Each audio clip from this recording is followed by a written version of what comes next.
This is Keith Helwig from Cops Corrections Videos. I'd kind of like to do a follow-up on a video I did the other day about the effect that working in law enforcement, whether in corrections or whether in a patrol car, the way it affects your family.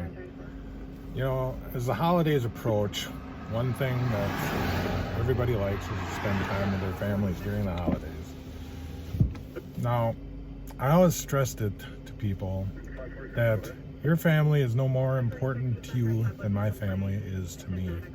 If each person who is scheduled to work on Christmas Eve, Christmas Day, New Year's Eve, New Year's Day, came in and did their job so people didn't have to work 16-hour shifts, it would create a lot more of a harmonious situation, and it would allow everybody to have time with their families. You know, you may think, well, it's important for me to have Christmas Eve with my family. And I agree, it is important. But you know what? It's just as important for that guy that you screwed over and who got stuck working a 16-hour shift because you felt your family was more important than his family. You know, we talk about the brotherhood of blue, whether it's behind the prison walls or behind a squad car. You know, and there's a certain reality to the brotherhood in blue. But over the years, I've seen that erode to the point where it's almost every man for himself. I recall a situation when I first started in corrections. You did not call in sick on a holiday. It just wasn't done. I remember one of the first individuals that did call in sick on Christmas Eve. She was basically blackballed for the next year. If she wanted to trade posts, nobody would trade posts with her. If she got forced for a double shift, nobody would offer to take her double shift or to come in early to relieve her on it. Because everybody realized the importance of people getting out of work and going home to see their families. Now, you know, it sucks. It sucks working second shift on Christmas Eve. It really does. So you decide, you know what, I'm going to call in sick.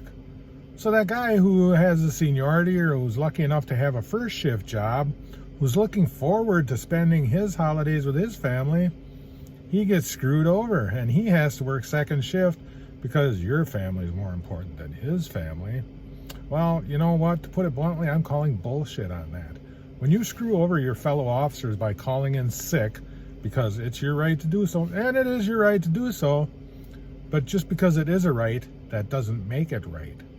Think of what you're doing to your fellow staff members. Now, I'm sure there's some people out there going to say, oh, you know, that's just an old man talking. He doesn't know how things are.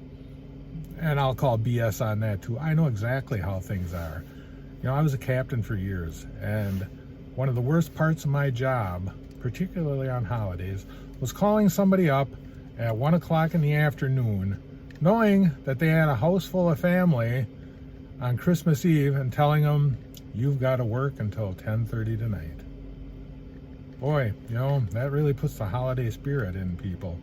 And then when the individual who called in sick comes back to work and starts talking about what a great Christmas they had, they expect other officers not to be pissed off about it? Or they expect there's not going to be any resentment about it? Get real. Get real. We all have lives. We all have responsibilities. You know, when we took this job, we knew we'd be working weekends. We knew we'd be working holidays. If you didn't realize that, you're pretty stupid. You're just not facing the reality of the situation. Yeah, it takes time to be able to get a job where you have weekends and holidays off. And you know, at one point in our careers, we all had that. I had that, then I promoted out of it, and I went back to the line, and you know, it's just something that happens in our profession. You know, prisons don't shut down just because it's Christmas. Cops don't quit working the streets just because it's Christmas. Somebody has to work. If you are scheduled to work Christmas Day, work Christmas Day. If you're scheduled to work Christmas Eve, work Christmas Eve. Because to put it bluntly, if you call in sick and you're causing somebody else to get ordered to fill your position, you are a grade A a-hole. Until next time, this is Keith Helwig from Cops Corrections Videos. Stay safe and watch your back.